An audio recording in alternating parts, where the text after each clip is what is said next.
आपने आपके आसपास ऐसे कई लोगों को देखा होगा जो भारत में मंदिरों पर अक्सर ज्ञान देते हुए नजर आते हैं कि भारत में मंदिरों को बनवाना बेवकूफ़ी का काम है। भारत में मंदिरों से मिलता ही क्या है।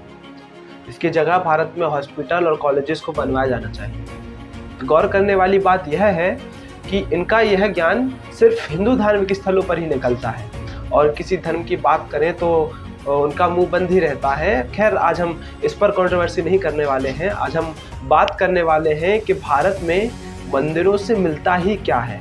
क्या भारत में मंदिरों को बनवाना फालतू का काम है? आइए कुछ पॉइंट्स के ज़रिए हम इसको पूरा समझने वाले हैं। सबसे पहले बात करते हैं टूरिज्म की।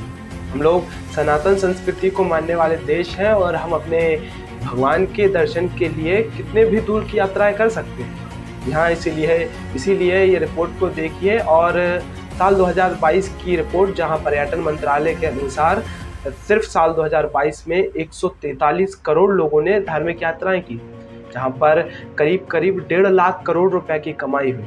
आप खुद सोच सकते हैं कि यह कितना बड़ा आंकड़ा है टूरिज्म के क्षेत्र में।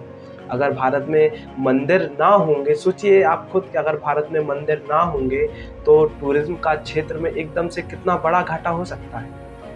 अब बात करते हैं दूसरे पॉइंट की, जहां पर हम बात करने वाले हैं रोजगार की। अब कई लोग बोलते हैं कि मंदिर से रोजगार कहाँ होता है। अब ये लोगों की बुद्धि सिर्फ रोजगार मतलब सरकारी नौकरी पर ही जाती है। हम लोग एक एग्जाम्पल के जरिए समझते हैं, जैसे कि काशी विश्वनाथ मंदिर, जहाँ पर फूल माला बेचने वाले से लेकर ऑटो रिक्शा चलाने वाला, होटल वाला, रेस्टोरेंट वाला, प्रसाद बेचने वाला, लोगों को गाइड करने वाला से लेकर और न जाने कितने लोग जिनका घर सिर्फ और सिर्फ भारत के मंदिरों के वजह से चलता है। ऐसे कई हजारों लाखों लोग हैं जिनको रोजगार मंदिर देते हैं भारत के। आप इस रिपोर्ट को देखिए, जहां पर भारत का धार्मिक क्षेत्र लगभग 35 करोड़ लोगों को रोजगार देता है। और अगर नौकरियों की बात करें तो भारत में केंद्र और राज्यों की कुल नौकरियों को मिलाया जाए तो लगभग ये 3.5 करोड़ ही है। अब आप खुद सोचिए कि भारत में मंदिरों के वजह से कितने लोगों का पेट पलता है। अगर भारत में मंदिर नहीं होंगे तो ये 35 करोड़ के 35 करोड़ लोग एक सेकंड में बेरोजगार हो जाएंगे। बात 2022 की करें तो 2022 में गोवा जाने वालों की संख्या लगभग 3.5 करोड़ के आसपास थी।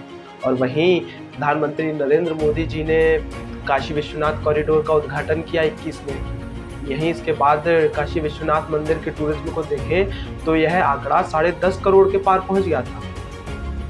आप खुद सोच सकते हैं कि भारत में कितना बड़ा डेवलपमेंट, भारत की अर्थव्यवस्था के लिए मंदिर कितना इम्पोर्टेंट रोल प्ले कर रहे हैं। अब हम बात करते हैं भारत के मंदिरों में आने वाले दान के बारे में।